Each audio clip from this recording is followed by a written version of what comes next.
নমস্কার, আপনারা দেখছেন টেক বাংলা উইথ দেবু।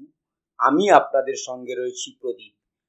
আজ আমরা জানব মাইক্রোসফট অফিস ওয়ার্ডের কোনো প্যারাগ্রাফ বা লাইনের মাঝখানের স্পেসকে কিভাবে কমানো এবং বাড়ানো যায় তার প্রসেসটি। তার জন্য প্রথমত আমরা মাইক্রোসফট ওপেন করে রেখেছি মাইক্রোসফট ওয়ার্ড, এবং তার মধ্যে থাকা আমাদের এখানে কিছু বেসিক টেক্সট আমরা লিখে রেখেছি। যেখানে আমরা যদি লক্ষ্য করি টোটাল 5টা প্যারাগ্রাফ রয়েছে এবং প্রত্যেকটা প্যারাগ্রাফের পরে নির্দিষ্ট পরিমাণে গ্যাপ দেওয়া রয়েছে বা শূন্যস্থান রয়েছে, এবং প্রতিটি লাইনের মাঝখানেও আমাদের পর্যাপ্ত শূন্যস্থান রয়েছে। যদি আমরা প্রথমত দেখছি, যদি আমাদের প্যারাগ্রাফের স্পেসটা অ্যাড অথবা রিমুভ করব কিভাবে, তার জন্য আমাদের প্রথমত হোম ট্যাবে ক্লিক করতে হবে। ক্লিক করার পর আমরা প্যারাগ্রাফ গ্রুপের মধ্যে, আমাদের এইখানে রয়েছে প্যারাগ্রাফ গ্রুপ, এবং এই প্যারাগ্রাফ গ্রুপের মধ্যে লাইন অ্যান্ড প্যারাগ্রাফ স্পেসিং নামক একটা টুলস রয়েছে। যেই টুলসটিতে ক্লিক করব, একদম শেষের পোর্শনে দুটো অপশন রয়েছে, অ্যাড স্পেস বিফোর প্যারাগ্রাফ। তার মানেটা দাঁড়াচ্ছে প্যারাগ্রাফ শুরু হওয়ার আগে স্পেস যুক্ত করা, এবং অপর অপশনটি রয়েছে রিমুভ স্পেস আফটার প্যারাগ্রাফ, অর্থাৎ এখানে প্যারাগ্রাফের পরের অংশে যে স্পেসটা অ্যাড করা রয়েছে সেটাকে রিমুভ করতে বলা হয়েছে। তো যখন আমাদের কোনো সেকশনে স্পেস অ্যাড করা থাকবে সেই ক্ষেত্রে আমাদের রিমুভ দেখাবে, আর যখন রিমুভ অপশন থাকবে বা রিমুভ করা থাকবে তখন অ্যাড দেখাবে। এই ক্ষেত্রে আমরা কি করতে পারি, আমাদের এই প্রথম যে প্যারাগ্রাফটা রয়েছে তার আগের অংশে স্পেস অ্যাড করতে পারি, কিন্তু সেক্ষেত্রে আমরা কোনো পরিবর্তন লক্ষ্য করতে পারছি না।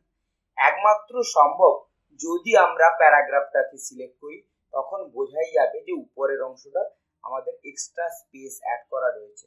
আমরা ওই পোর্শনটাকে, উপরের অংশটাকে বা নিচের অংশটাকে রিমুভ করতে গেলে একই টুলসে ক্লিক করব, এবং এই ক্ষেত্রে দুটো অংশই রিমুভ বলে দেখাচ্ছে। আমাদের প্রয়োজন মতো আমরা আফটার এবং বিফোর সেকশনের স্পেস রিমুভ করতে পারি। এটা আমরা দেখলাম একটা প্যারাগ্রাফের ক্ষেত্রে। যদি একাধিক প্যারাগ্রাফ আমাদের একসঙ্গে করতে হয়, তাহলে সমস্ত প্যারাগ্রাফগুলোকে সিলেক্ট করে নেব।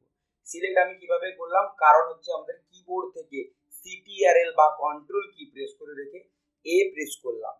CTRL প্লাস কন্ট্রোল হচ্ছে সিলেক্ট অলের শর্টকাট কি, অথবা আমরা ক্লিক করে রেখেও টেনে নিয়ে যেতাম। এবং সেম একই অপশন থেকেই আমাদের যদি প্রথমত অ্যাড অপশনে ক্লিক করে নেব, তারপর যদি রিমুভ স্পেস আফটার প্যারাগ্রাফ অপশনে ক্লিক করে দিই, প্রত্যেকটা প্যারাগ্রাফের ক্ষেত্রে স্পেসটা রিমুভ হয়ে যাবে অটোমেটিকভাবে। একই রকম ভাবে আমরা যদি অ্যাড করতে চাই, তাহলে আমরা লাইন অ্যান্ড প্যারাগ্রাফ স্পেসিং সেকশনে আসব, এবং এখান থেকে অ্যাড স্পেস আফটার প্যারাগ্রাফ অথবা বিফোর প্যারাগ্রাফ যে কোনো একটা অপশন চুজ করে নেব। এবার আসছি আমাদের দুটি লাইনের মাঝখানে স্পেসকে কিভাবে কন্ট্রোল করা যায় বা কমানো বা বাড়ানো যায়। তার জন্য আমাদের ওইখানে সেম একই টুলসেই ক্লিক করতে হবে।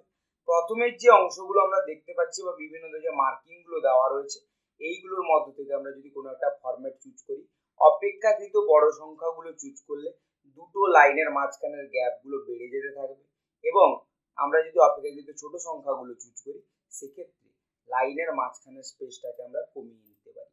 এবারে এখানে কোশ্চেন আসতে পারে যে এই ধরনের কাজগুলো আমরা কখন করব।